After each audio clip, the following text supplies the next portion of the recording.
Escute com fé a leitura da palavra do nosso Senhor. Também disse Deus: façamos o homem à nossa imagem, conforme a nossa semelhança.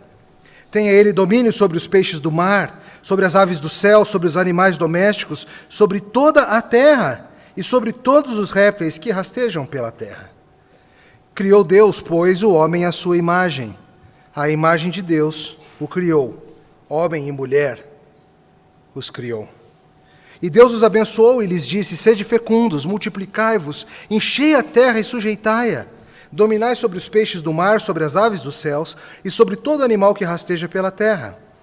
E disse Deus ainda: eis que vos tenho dado todas as ervas que dão semente e se acham na superfície de toda a terra, e todas as árvores em que há fruto que dê semente, isso vos será para mantimento. E a todos os animais da terra, e a todas as aves dos céus, e a todos os répteis da terra em que há fôlego de vida, toda a erva verde lhes será para mantimento. E assim se fez. Viu Deus tudo quanto fizera, e eis que era muito bom. Houve tarde e manhã, o sexto dia. Assim, pois, foram acabados os céus e a terra, e todo o seu exército. E havendo Deus terminado no dia sétimo a sua obra que fizera, descansou nesse dia, de toda a sua obra que tinha feito. E abençoou Deus o sétimo dia, e o santificou, porque nele descansou de toda a obra que como Criador fizera. Esta é a gênese dos céus e da terra, quando foram criados, quando o Senhor Deus os criou. Não havia ainda nenhuma planta do campo na terra, pois ainda nenhuma erva do campo havia brotado, porque o Senhor Deus não fizera chover sobre a terra. E também não havia homem para lavrar o solo. Mas uma neblina subia da terra e regava toda a superfície do solo. Então formou o Senhor Deus ao homem do pó da terra, e lhe soprou nas narinas o fôlego da vida, e o homem passou a ser alma vivente. Até aqui a palavra do Senhor. Vamos orar. Obrigado, Senhor, por esse relato maravilhoso, inspirado pelo Teu Santo Espírito, escrito pela mão de nosso irmão Moisés. Agradecemos, Senhor, por tal ensinamento, e nós pedimos que abençoe-nos nessa manhã e nos ajude a entender a grandeza do que esses versos descrevem. Em nome de Jesus. Amém. Somos todos macacos. Algumas vezes, algumas semanas em que o universo se encarrega de fazer o meu trabalho por mim e preparar uma introdução. Aconteceu nessa semana. Talvez você esteja sabendo, ou um ou outro não esteja, mas você deve ter visto por aí a hashtag, ou a campanha, ou o evento, o fenômeno, somos todos macacos. O que é isso? O fato começou recentemente, quando o atleta Daniel Alves, do Barcelona e da seleção brasileira, resolveu responder a uma provocação racista que recebera de uma maneira interessante. Talvez você não saiba, mas é muito comum em estádios europeus torcedores terem esse tipo de atitude racista contra atletas, principalmente, claro, atletas negros. Então, é muito comum torcedores ficarem imitando macacos, torcedores jogarem bananas perto do campo para provocar, de forma racista, os atletas. Já aconteceu no passado de times inteiros, como o Milan, certa vez, abandonou o campo em resposta ao que estava acontecendo. E Daniel Alves resolveu fazer algo interessante. O que ele fez? Ele pegou a banana que tinha sido atirada e comeu. E depois disso, ele ainda fez o cruzamento que deu o gol da vitória, e na sua declaração para a TV falou: obrigado àquele torcedor que jogou a banana, me deu energia para cruzar para o gol da vitória. Só que isso gerou uma repercussão muito interessante, começou com alguns jogadores e logo se espalhou por redes sociais e todo tipo de coisa. Outros jogadores começaram a aparecer também com bananas em apoio a Daniel Alves, e pessoas e artistas, alguns movidos por interesse de autopromoção, outros por interesses legítimos, começaram a fazer a mesma coisa, e surgiu o lema: somos todos macacos. Não é só ele, todos nós somos macacos. Veja bem, queridos, é louvável a manifestação contra o racismo, estou plenamente de acordo com isso. E sim, praticamente todo mundo que tirou foto com banana não estava ali fazendo uma defesa da teoria da evolução, estava simplesmente tentando ajudar a combater esse mal que é o racismo, e se solidarizando com a situação. Mas deixe-me sugerir nessa manhã que nós temos uma base ainda mais forte. Nós temos uma base ainda mais poderosa e impressionante para combater males como o racismo.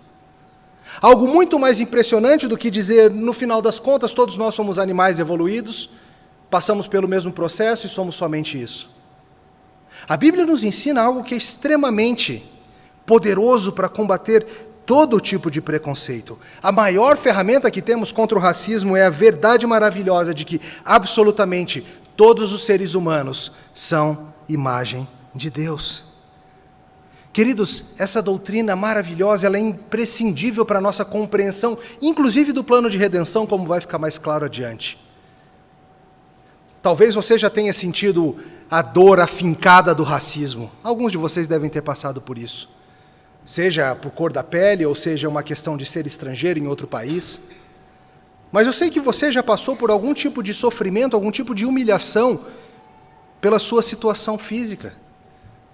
Ou zombaram do seu cabelo, ou zombaram da sua barriga, ou zombaram do seu nariz, ou da sua altura, ou da sua magreza, ou da sua gordura. De alguma forma, você já experimentou o ferrão do que é um ser humano zombando de outro. E esse texto de hoje nos ajuda a ter uma resposta para tudo isso. Esse texto de hoje nos ajuda a entender quem nós somos e a entender o que Deus está fazendo conosco. Esse texto é importante para nós e para o nosso futuro. Em resumo, hoje nós vamos ver que Deus criou o homem em sua imagem e descansou, e por isso nós somos valiosos. Bem simples.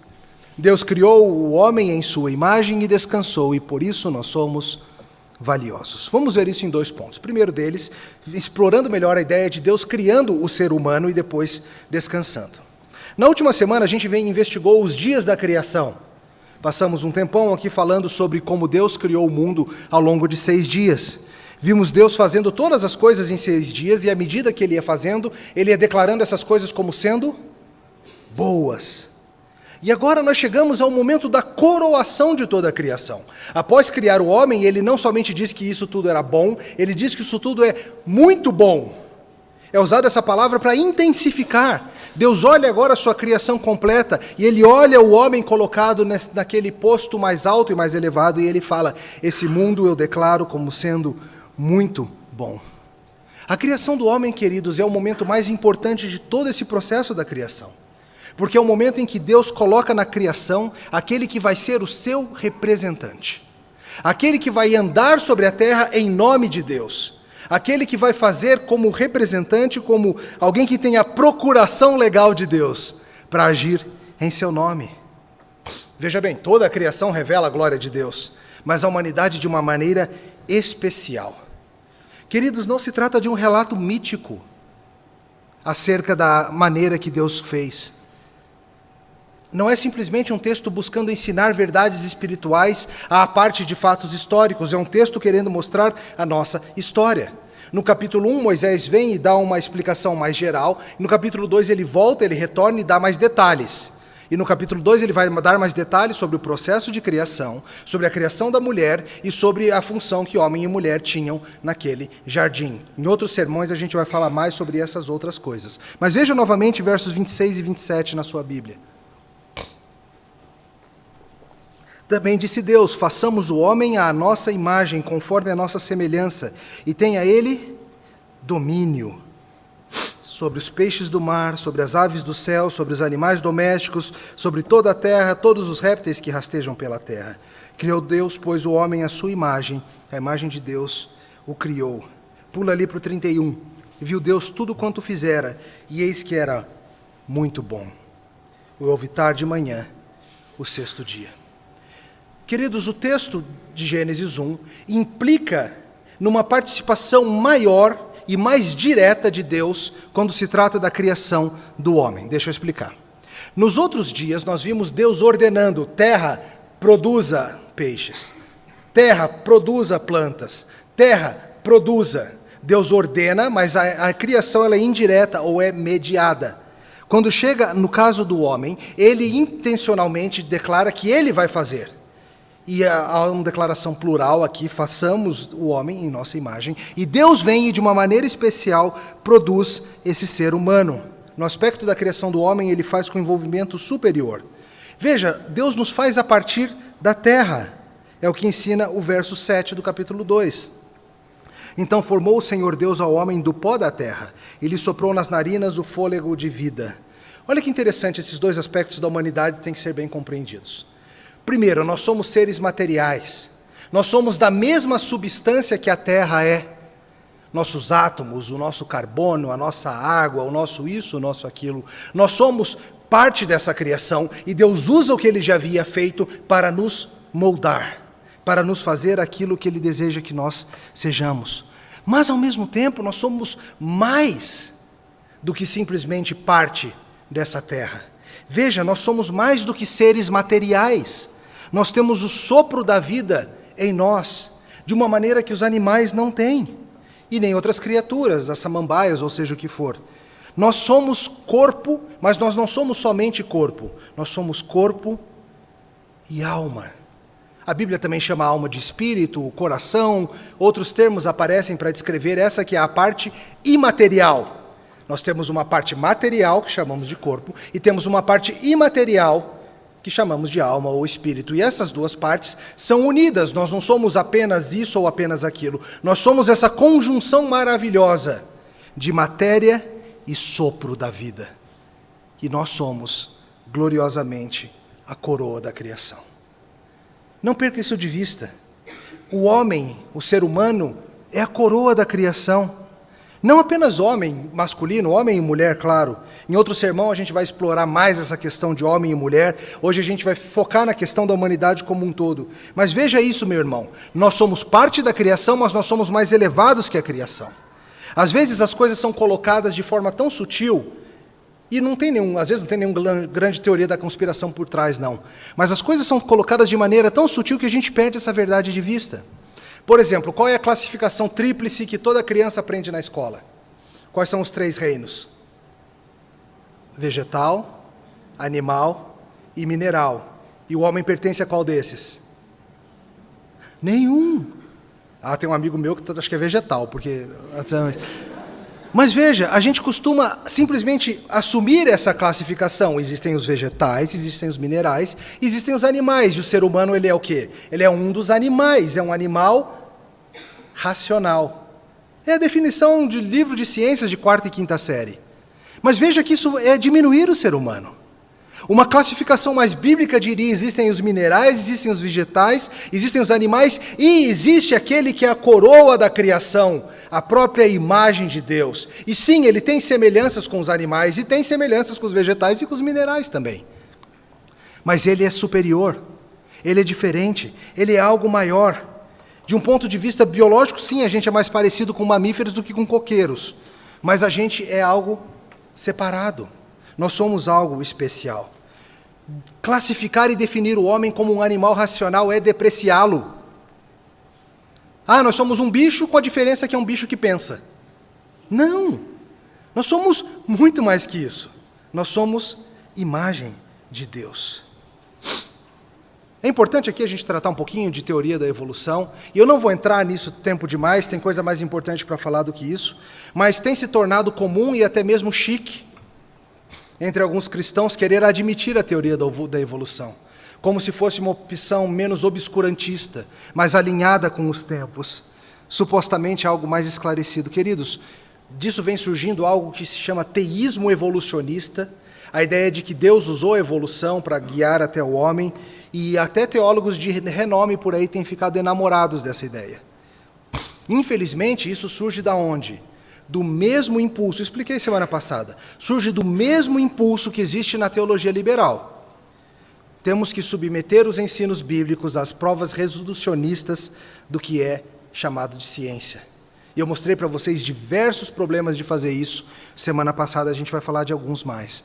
Tem muito material para você ler sobre isso. Autores como Nancy Pearce, Phil Johnson, Jason Lisle, procure nas editoras reformadas e em outras também, e você vai encontrar muita coisa boa mostrando os sérios problemas dos pressupostos evolucionistas, da ciência materialista, a ciência que parte do princípio que só pode existir coisa que é material. A biologia secular parte do princípio de que você é apenas matéria. Ela já começa errado. Você não é apenas matéria. E aí vem processos diversos, e os problemas evolutivos são vários, ligados à filosofia, a conhecimento, a várias coisas. Mas para você cristão que crê na autoridade da inerrância bíblica, a questão é até mais simples. Porque nós temos problemas teológicos insuperáveis para, como cristãos, assumirmos a teoria da evolução. A ideia de que Deus teria usado um processo evolutivo para ir aperfeiçoando um animal até que ele virasse o ser humano tem problemas diversos. Vários problemas. Não estou nem falando da evolução como filosofia, mas para você, cristão, você tem que contradizer as Escrituras, se você for crer nisso. Por exemplo, a questão de sermos imagem de Deus. Se nós assumirmos uma teoria da evolução, e pensa naquele quadro clássico dos bichinhos aumentando, o Neandertal, Australopithecus, Homo erectus, Homo sapiens, e você vai crescendo, a pergunta é, em que ponto começa a ser imagem de Deus? Aonde naquela cadeia evolutiva aquele ser pode ser chamado de imagem de Deus? Quando se dá esse salto? O Australopithecus é a imagem de Deus? E o homem de Neandertal já são a imagem de Deus? Ou são semi-imagem? Está quase lá, mas ainda não é. E mais, essas formas primitivas que ainda não chegam a ser o ser humano, embora sejam capazes de fazer quase tudo o que a gente faz, elas estão sujeitas a um julgamento moral? Elas estariam sujeitas à lei de Deus? Ou ainda são animais e, portanto, isso não se aplica? O homem de Neandertal teve um pacto de obras feito com ele? A partir de que momento na escala evolutiva Deus começa a tratar o homem como ser moral que tem que responder pelas suas leis e conduta? Além disso, a Bíblia insiste que nós todos viemos de um mesmo casal. A Bíblia insiste nisso. Jesus Cristo fala acerca disso. Paulo, no discurso que ele fez no Areópago, em Atos, ele fala que de um casal veio toda a terra. Ele insiste na unidade da raça humana. Todos somos originários de um único casal. Todos nós. Você destrói todo o argumento teológico sobre a redenção feita por Jesus Cristo, se você disser que temos diversas origens. Pois toda a ideia de um morrendo por muitos é baseada no fato de que um morreu por muitos e causou a morte de muitos. O novo Adão é possível, pois o primeiro Adão foi real. Além de falarmos também no problema que já falamos semana passada da morte antes da queda. Se você crê num processo evolutivo, você necessariamente tem que acreditar que antes da queda de Adão e Eva, nós tínhamos morte acontecendo nesse mundo, de uma forma ou de outra. E a Bíblia claramente ensina que a morte entra no mundo por meio do pecado. Veja, nós vemos pistas disso aqui mesmo. A gente não sabe exatamente como era a atmosfera ou o habitat humano nesse momento, mas nós já vemos aqui informações interessantes. Nesse momento, veja, versos 28 e 29. Deus está falando sobre o domínio, e ele fala que tem dado ao homem o que é para mantimento? Eis que vos tenho dado todas as ervas que dão semente, se acham na superfície de toda a terra, e todas as árvores em que há fruto que dê semente, vos será para mantimento. O que era o alimento do ser humano antes da queda? Os vegetais. E a todos os animais da terra, e a todas as aves dos céus, e a todos os répteis da terra, em que há fôlego de vida, toda a erva verde lhe será para mantimento. O que era a comida dos animais? Vegetais também. Não havia morte antes da queda. O ser humano não havia ainda caído.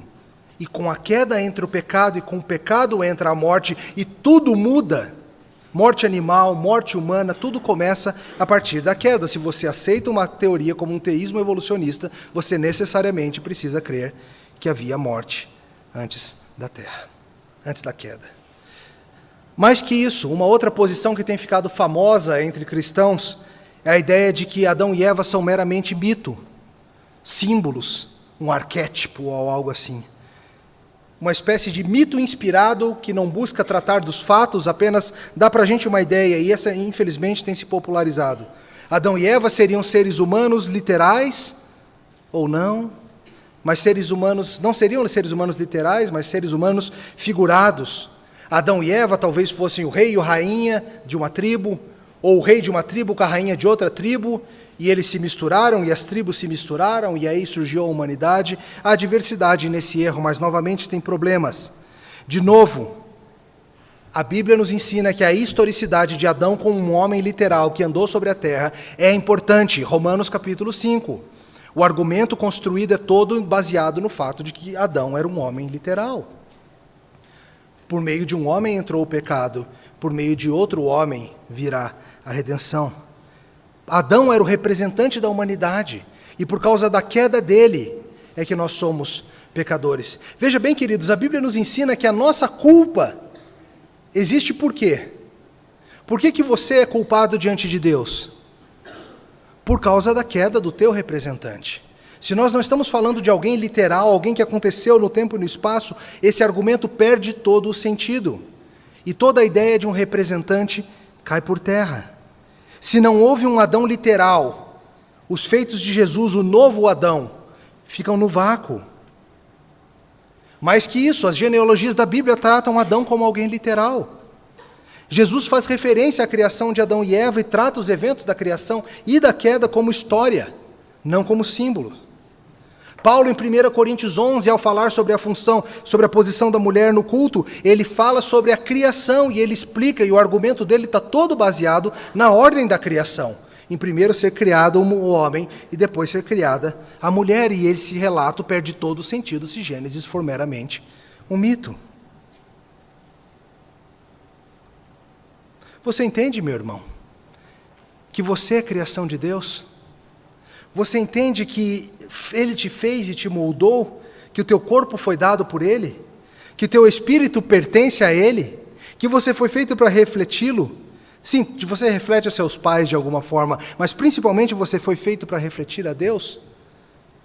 Deus criou toda a humanidade de uma maneira maravilhosa. E o que Ele fez após criar? Capítulo 2 fala: assim, pois, foram acabados os céus e a terra e todo o seu exército. E havendo Deus terminado no dia 7º a sua obra que fizera, descansou nesse dia de toda a sua obra. E abençoou Deus o dia 7º e o santificou, porque nele descansou de toda a obra que como Criador fizera.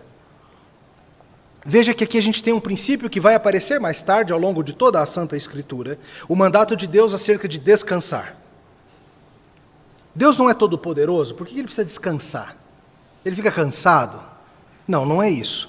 Porque como supremo mestre, Ele estava ensinando por exemplo, através de exemplo, Ele estava ensinando para o homem como o homem deveria viver.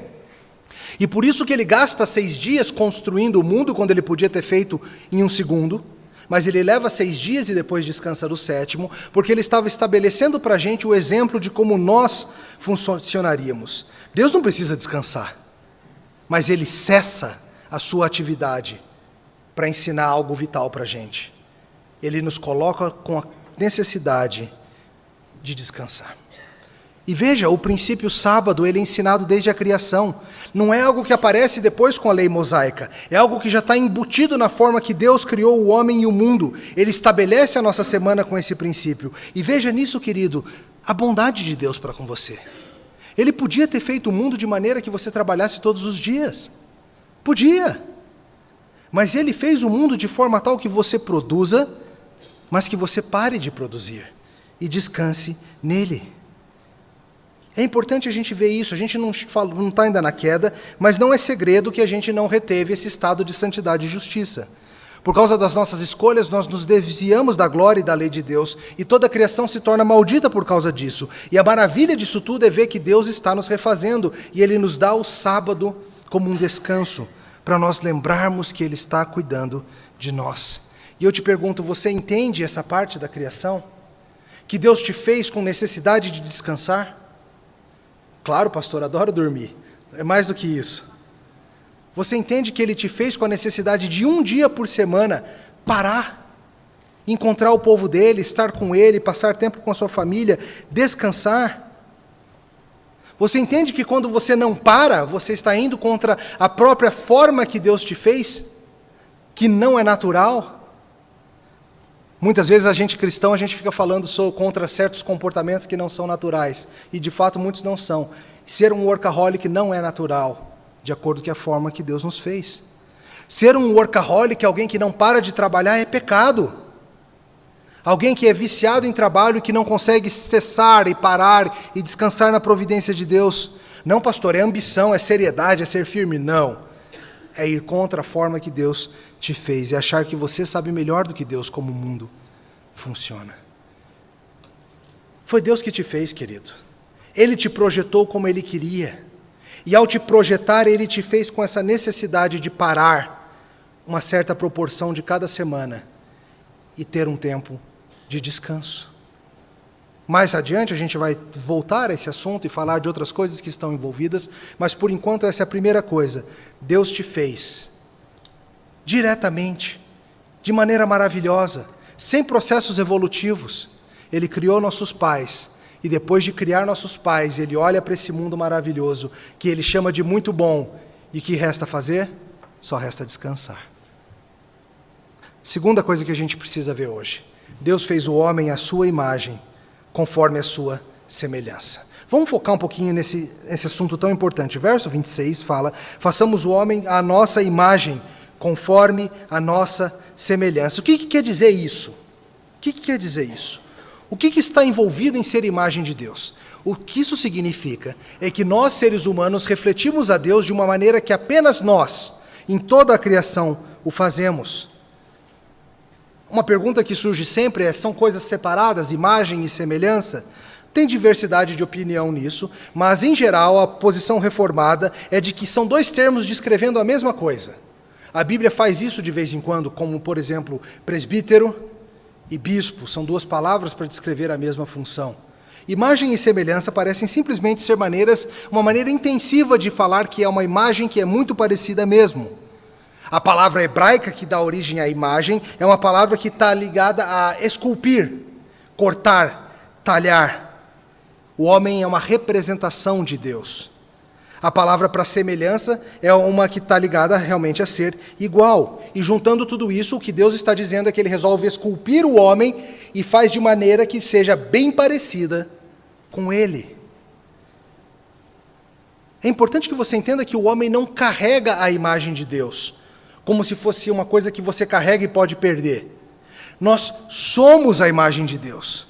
Não é que eu tenho a imagem de Deus, eu sou a imagem de Deus. Você é a imagem de Deus.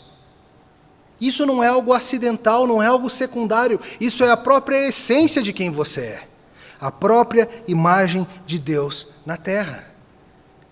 E não é apenas parte de você que é a imagem de Deus. Ah, a minha alma é a imagem de Deus. Não, todo você. Seu corpo, sua vontade, suas emoções, seu espírito, todas as suas partes são imagem de Deus. Você, na sua inteireza, é a imagem verdadeira e real de Deus. Tá bom, mas no que consiste tal imagem? No que é que nós nos assemelhamos a Deus que outras criaturas não se assemelham? Há várias coisas. Vou focar naquilo que a nossa confissão muito sabiamente foca.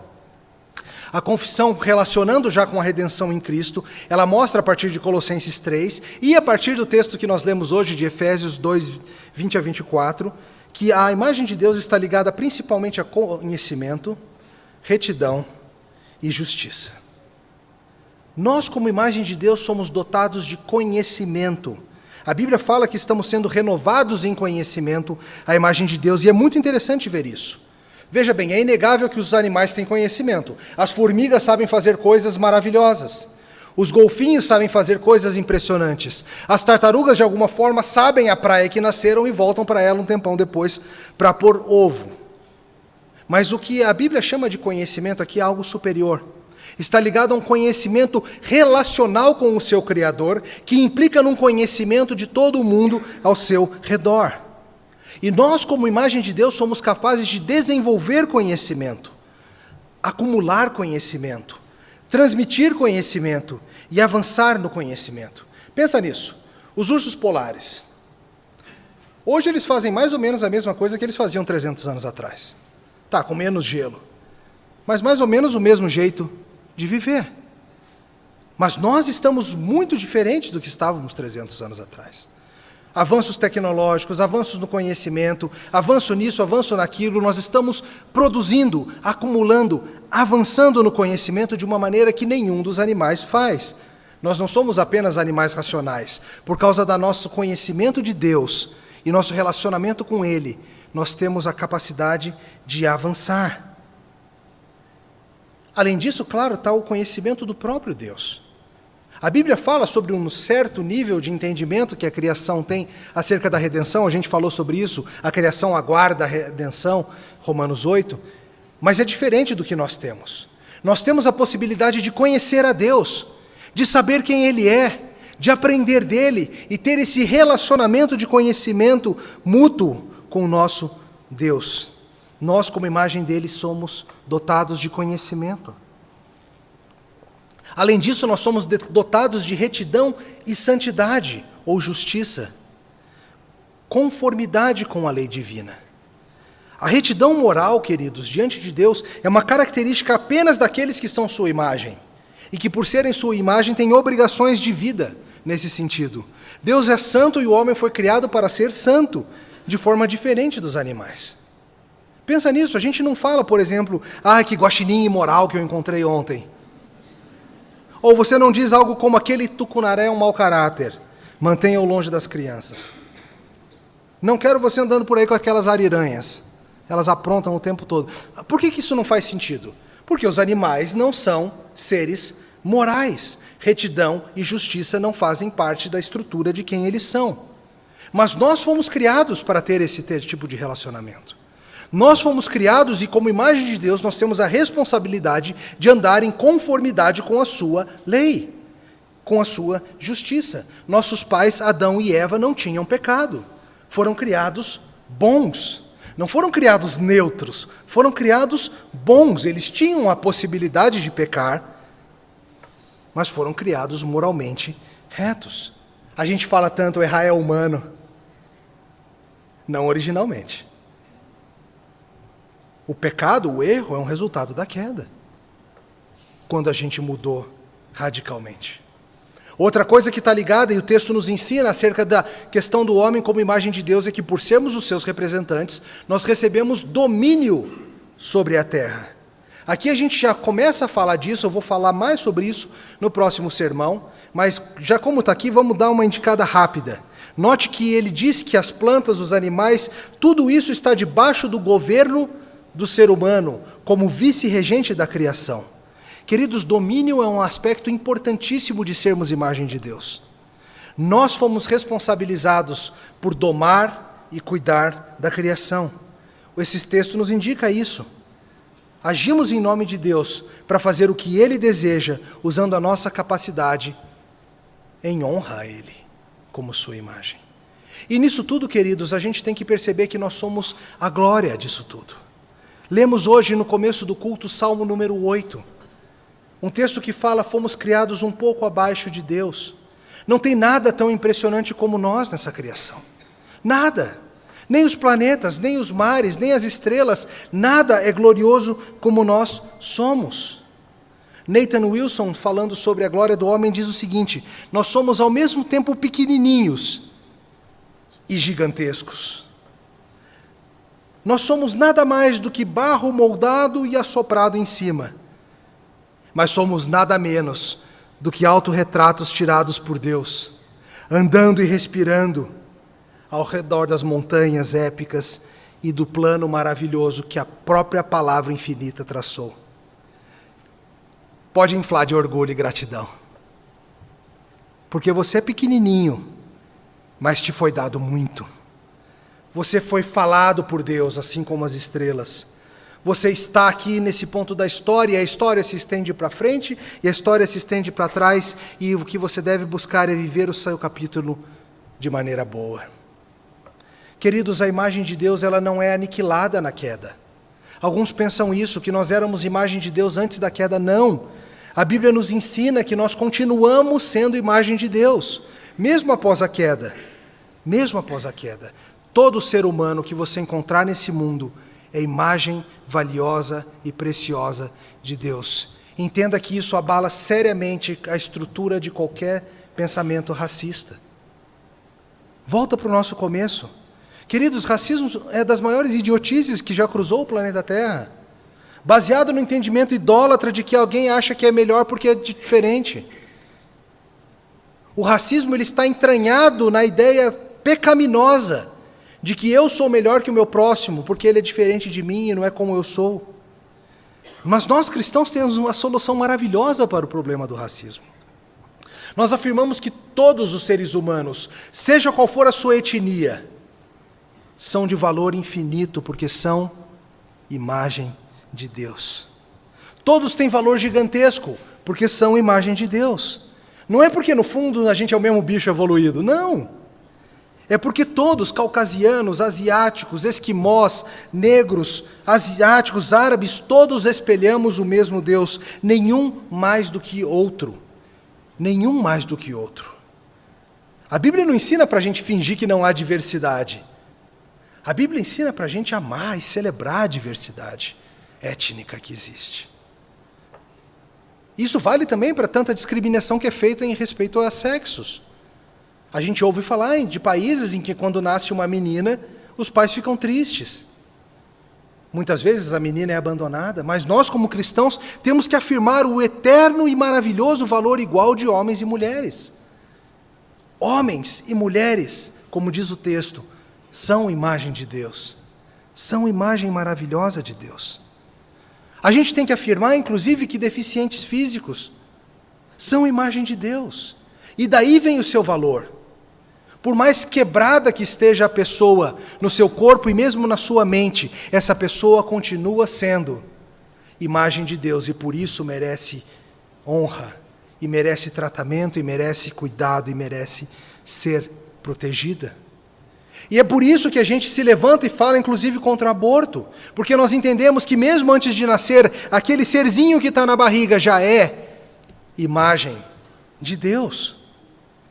Não é um mero pedaço de tecido, não é uma mera parte do corpo da mãe, é a imagem de Deus crescendo dentro de outra pessoa que também é a imagem de Deus. Isso é glorioso e nós, cristãos, precisamos afirmar o valor de toda a vida, porque toda a vida reflete o nosso Criador. E ai de nós, quando nós rebaixamos alguém. Ai de nós, quando nós maltratamos alguém. Seja um garçom que te serve, seja um atendente de supermercado, seja alguém que é próximo de você. Ai de nós, quando nós maltratamos a imagem de Deus. Nós estamos ofendendo o próprio Criador. Leve a sério o fato de que teu irmão é imagem de Deus. Todos nós somos valiosos, todos nós somos preciosos. Mas o que está errado então, pastor? Se eu sou imagem de Deus, por que eu me sinto um lixo com tanta frequência? Se eu sou imagem de Deus, por que eu não sou reconhecido? Por que eu não sou amado? Por que não me valorizam? Por que eu sinto que tem tanta coisa errada comigo? Por que sequer me satisfaço com quem eu sou? Até mantenho uma aparência de satisfação, mas sou constantemente lembrado que sou inadequado. Se sou imagem de Deus, o que é que está errado? Meu irmão, minha irmã, seu senso de inadequação é correto, mas talvez você esteja identificando o problema no lugar errado. O problema não é o seu valor como ser humano. Você é a imagem de Deus. O problema é que você é uma imagem corrompida, uma imagem quebrada pelo pecado. O problema é que você não é o que você foi feito para ser. O problema é que você foi destruído, você como um espelho quebrado, que ainda sobra alguns cacos, mas tem rachadura para todo lado. Você é como uma ruína de obra de arte, um quadro maravilhoso que alguém pichou. Você é que nem os escombros de um maravilhoso edifício. Ainda dá para reconhecer algumas partes, mas são escombros. Você sente essa inadequação, você sente essa falta de valor porque você já nasceu na condição terrível de rebelde contra Deus, de quebrado no seu coração, e tudo funciona de forma torta. Seus sentimentos, sua vontade, sua alma e até mesmo seu corpo, que envelhece e morre quando ele não foi feito para fazer isso. A boa notícia, meu caro, é que Deus está no processo de restauração de rebeldes. A boa notícia é que Deus está resolvendo a situação. Ele está fazendo um serviço de restauração, de tratar aquele espelho, de tratar essa obra de arte arruinada, e isso necessariamente envolve a obra que Cristo Jesus faz. A Bíblia nos ensina em Hebreus capítulo 1, verso 3, que Ele é a própria imagem do Pai, que Deus o Filho é tudo que o Pai é, de uma maneira gloriosa, e Ele vem e anda entre nós para fazer algo maravilhoso, e talvez você não pense nesses termos, mas o que Ele veio para fazer é restaurar a imagem de Deus em você. Vamos ver alguns textos juntos. Vai para Romanos 8. Veja, deixa essa verdade maravilhosa banhar seu coração nessa manhã.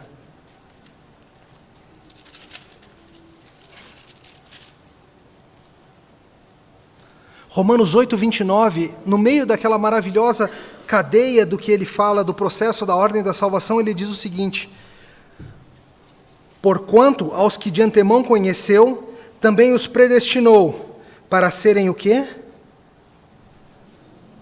Conformes à imagem do seu Filho. Qual que é o grande objetivo da predestinação que Deus faz? Fazer com que você seja renovado à imagem de Cristo. Se antes você era a imagem de Deus, mas tornou-se uma imagem quebrada, agora no processo de redenção, Ele está pegando essa imagem quebrada e te predestina, e te salva, te justifica, te adota e te santifica para que você volte. Só que agora volte a ser algo ainda maior, seja a imagem do próprio Cristo. Vai para 2 Coríntios 3,18 comigo, por favor. Passa algumas páginas.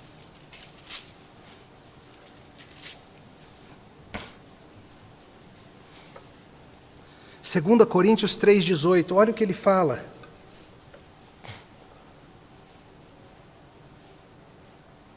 E todos nós, com o rosto desvendado, contemplamos como por espelho a glória do Senhor, somos transformados de glória em glória na sua própria imagem, como pelo Senhor, o Espírito. É isso que Deus está fazendo. Deus está transformando cada um de nós na imagem de Cristo. Volta para 1 Coríntios 15, mais um texto, existem inúmeros, esse é o último que a gente vai ver. 1 Coríntios 15, 49.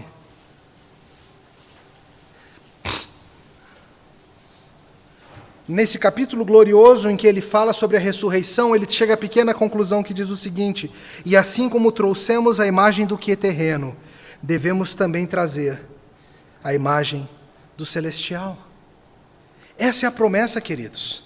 Essa é a promessa de que o que Ele começou em você, Ele vai terminar. De que você, na sua ruína espiritual, essa imagem quebrada, você está sendo transformado de glória em glória, na própria imagem de Cristo. Se primeiro você foi criado à imagem do homem que era terreno, você se assemelhava a Adão. Agora você está começando a se assemelhar não mais a Adão, mas a Jesus Cristo, o novo Adão.